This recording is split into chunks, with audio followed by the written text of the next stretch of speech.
What's going on, Aces? Welcome back to the channel. Last night, the Queens of R&B episode 4 came out on Bravo, and I really enjoyed watching Kandi's speak on it.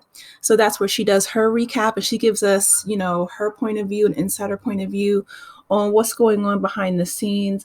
And a lot of things that she said were really poignant. And, I'm going to get into that in the video, but I really hope that, that they can grow and solve all the interpersonal conflict amongst themselves and Tasha and Kandi.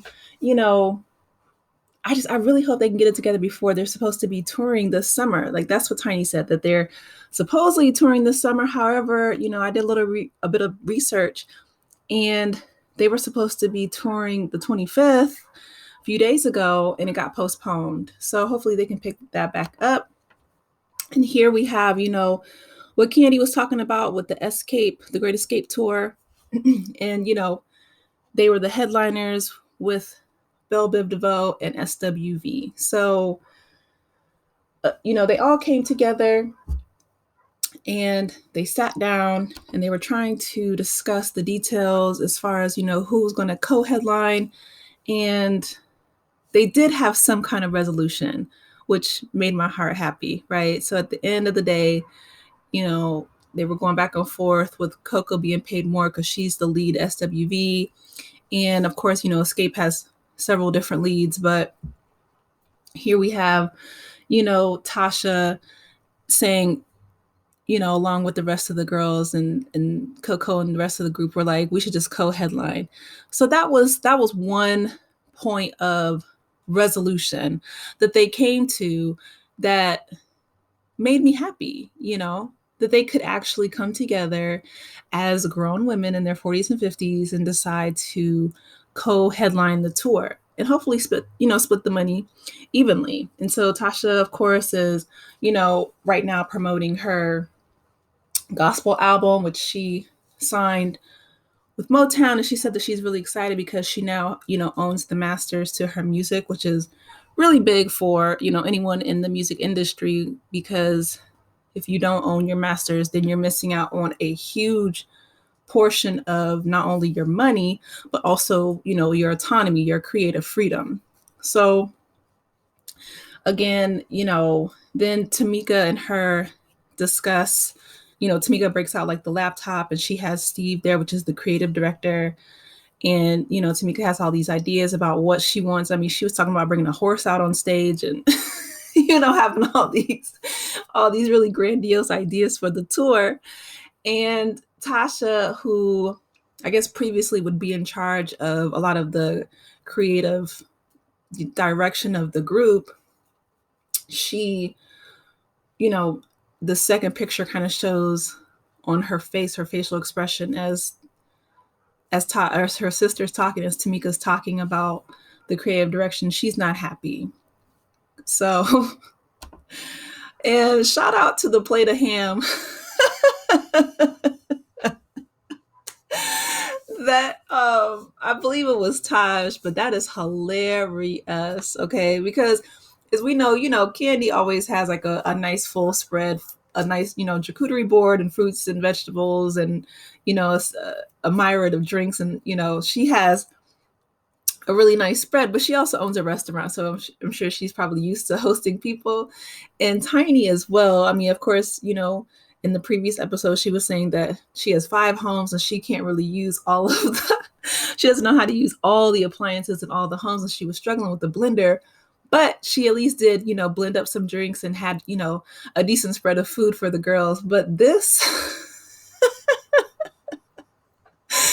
is one of the reasons why I love this show, y'all, because the ham with like no crackers, no cheese, no, it's the star of the show. The ham is the star of this episode.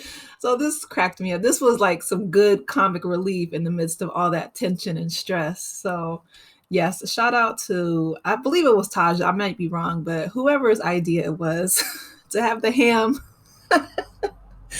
chilling as the main event. Shout out to you because that was hilarious.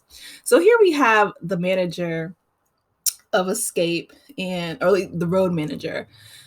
And unfortunately, she was put in an awkward position of telling the girls during rehearsal that, LaTocha, she's not coming, she's not showing up.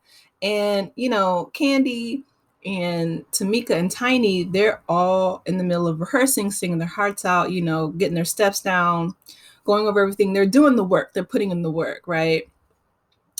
And she, kind of has this look on her face like, well, like, why am I in it? Like Nene says, like, no, why am I in it? See, I ain't even did nothing.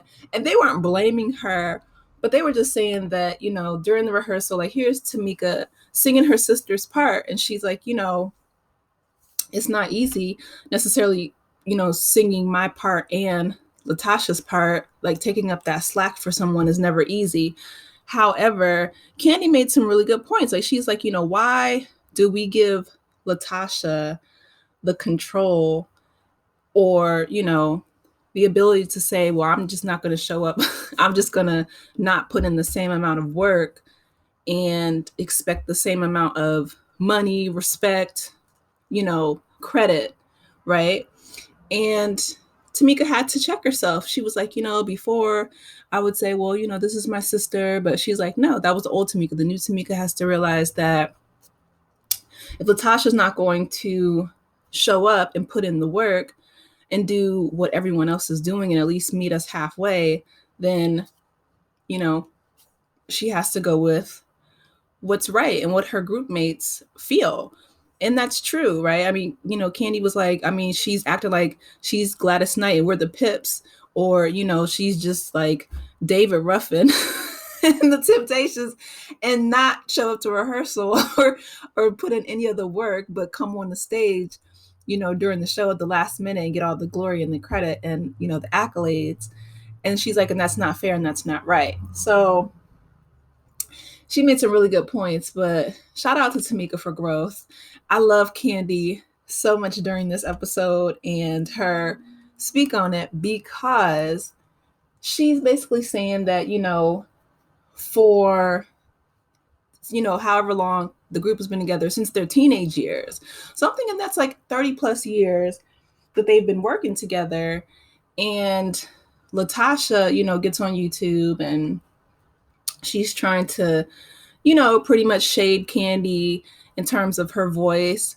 And so Kandi responds and she's like, okay, well, this is the same voice that makes you money. Like, this is the same voice that we're in a group together. She's like, I'm not going to tear down my group members because we're all in this together. She's like, so when you're shading me and trying to play me, you're playing yourself.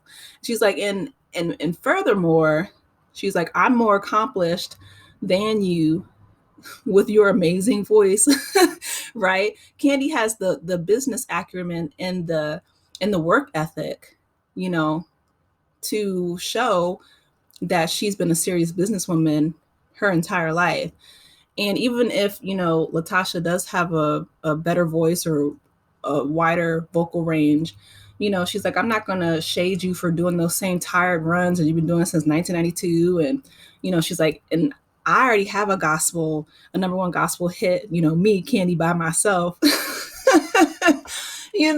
She's like, I've already done what you're trying to do. So she has some good points. I mean, if you're in a group together, she's like, I'm not going to put down my group members when they mess up. So she had to, come correct. So shout out to Kandi for that. And last but not least, we have Coco and Jalen. And, on one hand, Coco, of course, is a talented singer. Her son, I'm sure, has a beautiful voice. And, they both said that they, struggle with depression. And they're getting therapy and help for that. But my main thing, I have to agree with Coco. She wants her son to remain in school for dentistry. And he's like, I don't want to go back to school. And he starts crying and I feel bad for him. But at the same time, she had Taj and Coco and Lily say, to him that the music business can be extremely fickle. And you always want to have something to fall back on. Like, multiple streams of income are so important whether you're in the entertainment industry or not. Like, you can be a dentist and have a music career, you know? So anyway, that was my recap. I really enjoyed this episode. Y'all drop down in the comments. Let me know what you think. Please remember to like, share, and subscribe to the channel. And I will talk to you later. Take care, Aces. Bye.